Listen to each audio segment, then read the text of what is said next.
नमस्कार, मैं हूं आपके साथ कविता राणा। महाराष्ट्र के उद्धव सरकार की नींव हिलाने वाली कंगना रनौत अब कांग्रेस पर भी टूट पड़ी है।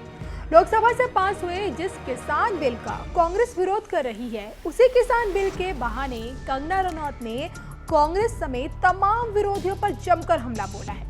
मोदी सरकार के समर्थक माने जाने वाली कंगना रनौत ने किसानों से जुड़े कृषि विधेयक 2020 का समर्थन करते हुए इसकी तमाम खूबियां गिनाने वाले पोस्ट शेयर किए और लिखा, वो जो दिन रात किसानों की दुर्दशा का शोर मचाते थे, वहीं आज देश हित में किसानों के सशक्तिकरण, आत्मनिर्भर बनाने वाले बिल का बहिष्कार कर सरकार की लोक कल्याणकारी योजनाओं को रोकना चाहते हैं।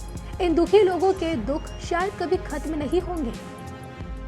तो जिस कृषि विधेयक 2020 का कंगना रनौत समर्थन कर रही है, उसी बिल का विरोध खुद मोदी सरकार की कैबिनेट मंत्री रही हरसिमरत कौर ने भी किया है। पंजाब की शिरोमणि अकाली दल की सांसद और केंद्रीय खाद्य एवं प्रसंस्करण उद्योग मंत्री हरसिमरत कौर ने विरोध में गुरुवार की देर रात को इस्तीफा दे दिया था। पंजाब के किसान और हम एक किसानी सूबा हैं। हमारे राज्य में 99% नहीं तो 100% सब किसान से जुड़े हुए हैं। जो दुकानदार है उसकी दुकानदारी भी किसान पे निर्भर है, जो आड़तिया है, जो व्यापार है, वो सब किसान पे निर्भर हैं। एक किसान ही नहीं, उसके साथ मजदूर जुड़े हुए हैं, उसके साथ आड़तिया जुड़ा हुआ है, उसके साथ दुकानदार जुड़ा, पूरी इकोनॉमी किसानी पे चलती है।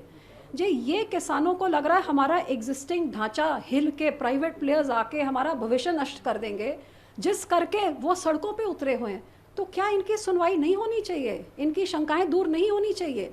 क्या कुछ उस बिल में ऐसे प्रावधान नहीं होने चाहिए जिससे ये एजिटेशन थमे? क्या ये समय है कि देश में किसानों का एजिटेशन हो? और सिर्फ मैंने नहीं, बहुत सारी पार्टियों ने इसका किया। और ये एजिटेशन सिर्फ पंजाब में नहीं, हरियाणा में, राजस्थान में, यूपी में, महाराष्ट्र में, कई राज्यों। मैंने कल अपने साउथ इंडियन एमपी से बात करी, उधर भी किसानों का विरोध है। तो जो उनके फायदे का बिल लेके आ रहे हैं, कम से कम उनको तो फायदा नजर आए। और ये मुझे दुख इस बात का कि आप इसको कहे कि ये राजनीति है।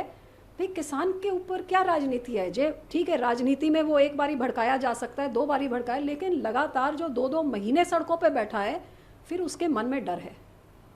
अकाली दल क्या साथ रहेगी या फिर वो ये पार्टी के फैसले होते हैं, मेरे फैसले नहीं है। ये पार्टी बैठेगी और इसका फैसला भविष्य का करेगी। अगर आपको समझाया जाएगा तो क्या वापस आने की कोई संभावना है? देखिए, जब तक किसानों की शंकाएं दूर नहीं होती, तब तक तो कुछ आगे के बारे में सोचने का मतलब ही नहीं है। दरअसल मोदी सरकार संसद के मौजूदा मानसून सत्र में 3 अध्यादेशों को विधेयक के रूप में पास कराना चाहती है।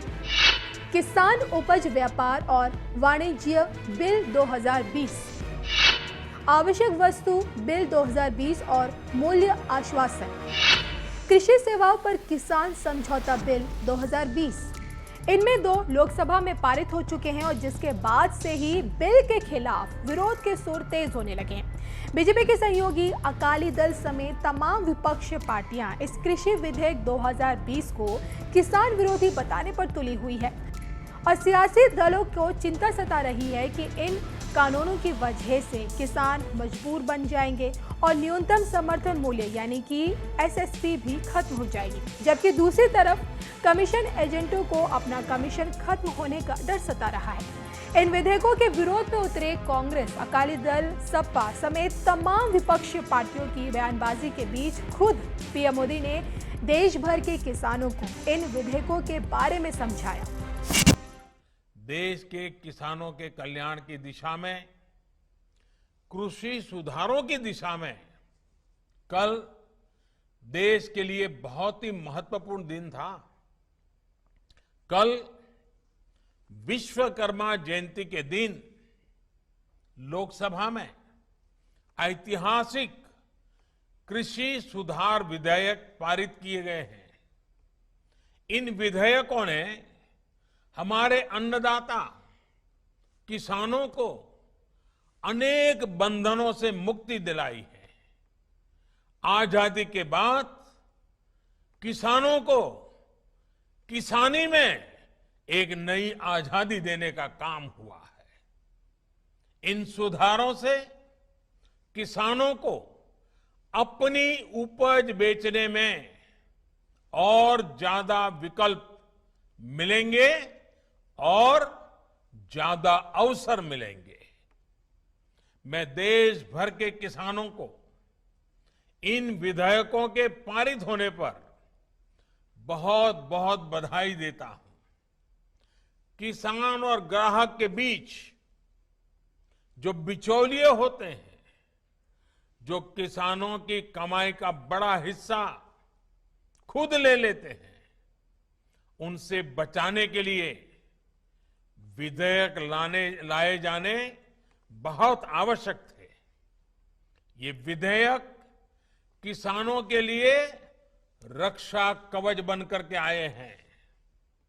लेकिन कुछ लोग, जो लोग दशकों तक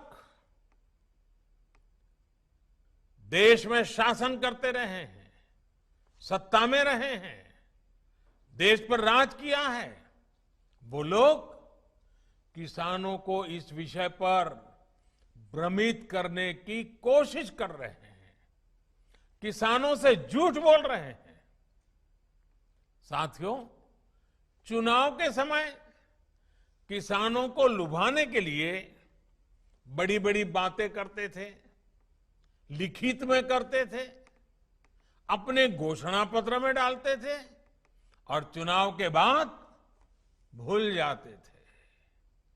और आज जब वही चीजें जो इतने दशकों तक देश में राज करने वाले लोगों के मैनिफेस्टो में है, वही चीजें भारतीय जनता पार्टी एनडीए सरकार कर रही है, किसानों को समर्पित हमारी ये सरकार कर रही है, तो ये भांति भांति के भ्रम फैला रहे हैं।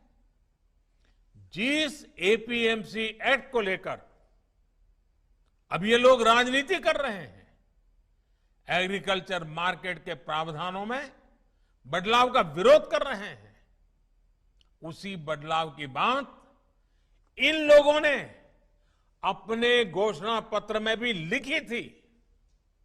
लेकिन अब जब एनडीए सरकार ने ये बदलाव कर दिया है, तो ये लोग इसका विरोध करने पर, झूठ फैलाने पर, भ्रम फैलाने पर उतर आए हैं।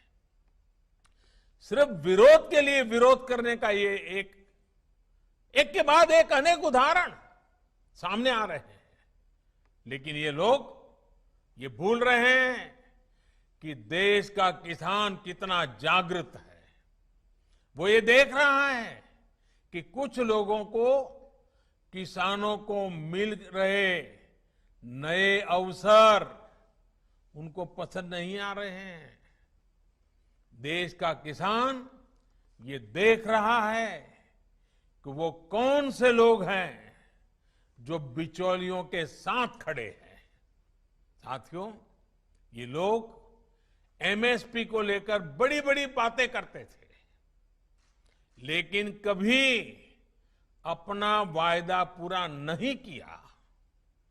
किसानों से किया ये वायदा अगर पूरा किसी ने किया है तो भाजपा एनडीए की वर्तमान सरकार ने पूरा किया है। अब ये दुष्प्रचार किया जा रहा है कि सरकार के द्वारा किसानों को एमएसपी का लाभ नहीं दिया जाएगा। ये भी मनगढ़ंत बातें कही जा रही हैं कि किसानों से धान, गेहूं इत्यादि की खरीद सरकार द्वारा नहीं की जाएगी।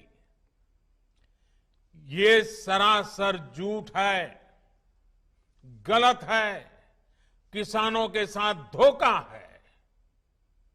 हमारी सरकार किसानों को एमएसपी के माध्यम से उचित मूल्य दिलाने के लिए प्रतिबद्ध है। पहले भी थे, आज भी हैं, आगे भी रहेंगे।